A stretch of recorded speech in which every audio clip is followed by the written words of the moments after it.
Assalamualaikum Pak Kus. Waalaikumsalam warahmatullahi. Ketemu lagi Ketemu kita. lagi. Ya. Kita akan bincang-bincang terkait dengan bagaimana ilmu pemasangan instalasi otomasi listrik industri ini ke industrinya sekarang Pak Kus. Iya, iya, gitu. iya. Oke. Supaya silakan. selesai kita duduk lagi aja Pak Kus ya.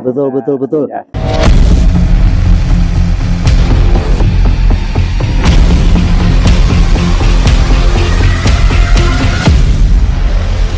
Kita lanjut Pak Kus cerita untuk ke industri sekarang. Nah, pada sesi sebelumnya kita sudah sampaikan bagaimana sistem pengoperasian otomasi itu di dalam pengoperasian secara konvensional Pak ya, atau analog itu hanya di panel listrik saja.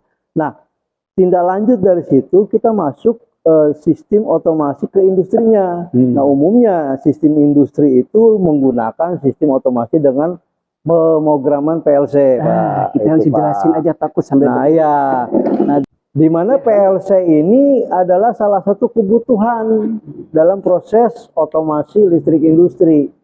Nah, karena kita pada saat pengoperasian konvensional kan kita sudah menggunakan nih Pak yang namanya dengan menggunakan relay, saklar magnetic kontaktor kan gitu ya. Nah, di sini kita sudah bahas tentang masalah saluran 3 pas, 1 pas, bagaimana sistem otomasi dengan magnetic kontaktor. Nah, dengan PLC ini kita diprogram melalui komputer. Nah, di mana sistem otomasinya tentunya dia pakai bahasa software. Ya, yang diinstal ke komputer, nanti bagaimana proses otomasinya itu diprogram di komputer, baru diupload ke PLC, sehingga proses otomasinya akan bekerja sesuai dengan apa yang kita inginkan. Nah, jadi pemrosesiannya secara otomatisnya diatur oleh PLC ini Pak? Betul, diprogram melalui personal komputer itu. Jadi keinginan si pasti desainer dimasukkan ke dalam PLC ini. Betul. Nanti PLC yang akan menggerakkan. Jadi sesuai dengan keinginan kita.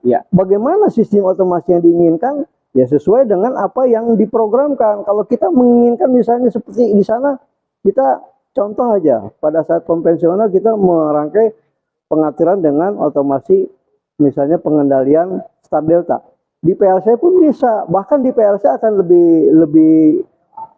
lebih mudah lagi di programnya. Dari rangkaian yang sangat kompleks, tentu di sini akan bisa disederhanakan. Nah, itulah fungsi daripada PLC adalah untuk memudahkan sebetulnya dalam proses otomasi itu.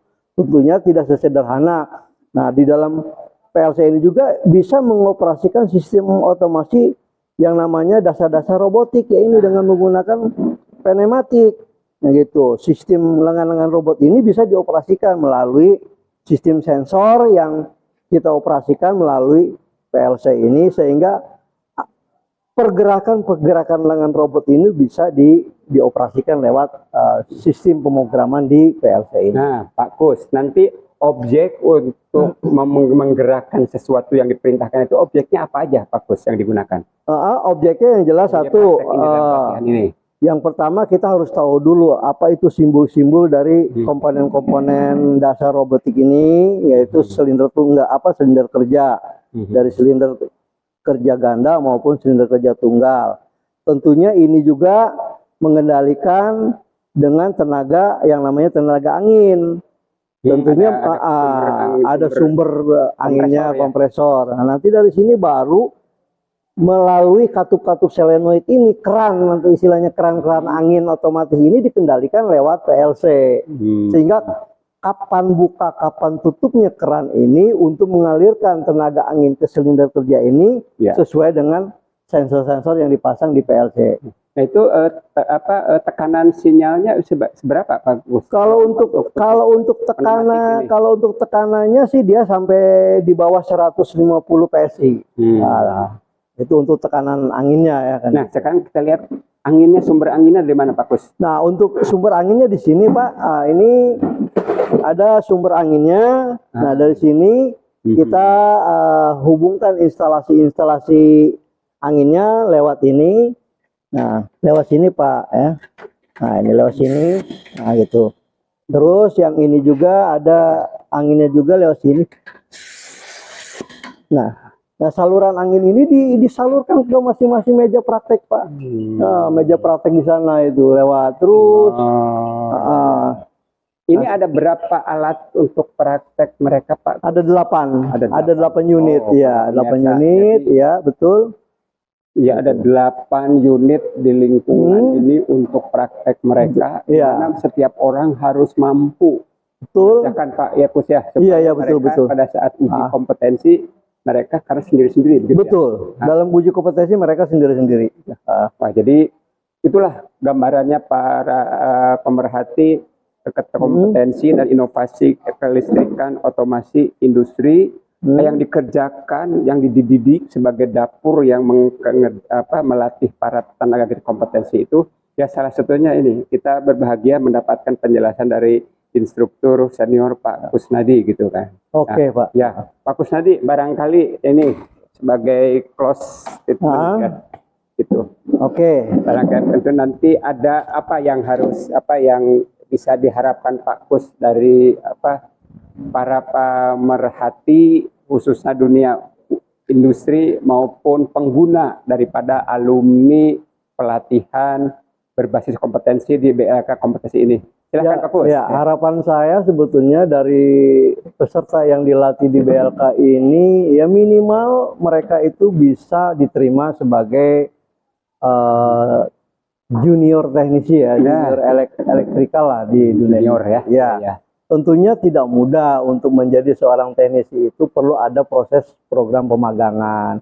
Nah, harapan saya itu pihak-pihak industri itu welcome lah, artinya untuk menerima lulusan-lulusan yang sudah teruji kompetensinya di BLK ini, tentunya dengan skema kompetensi tadi, otomasi listrik industri tadi, karena mereka sudah dibekali, tinggal mereka bagaimana dengan melihat pekerjaan secara langsung, tentunya pasti mereka akan beda ya, kondisi di BLK dan kondisi real di lapangan. Maka perlu ada semacam program-program pemagangan mereka di industri itu, sehingga minimal itu 6 bulan lah program magang itu.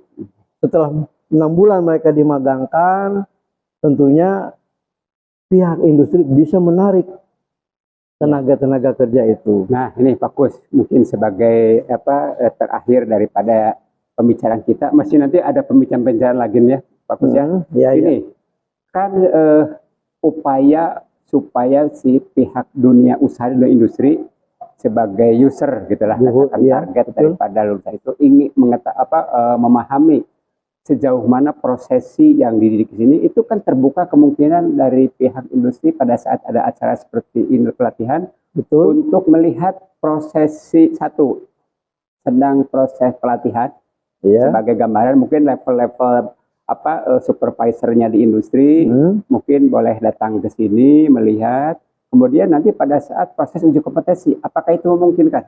Sangat memungkinkan sekali, karena justru dengan adanya peluang melihat langsung sehingga mereka tahu kebutuhan di lapangan. Nah, iya betul. Baik tuh para pemerhati kompetensi inovasi daripada tenaga kerja, seperti itulah gambaran singkat yang bisa diberikan. Kita bersyukur masih bisa diberi kesempatan untuk mendapatkan penjelasan Pak Kusnadi.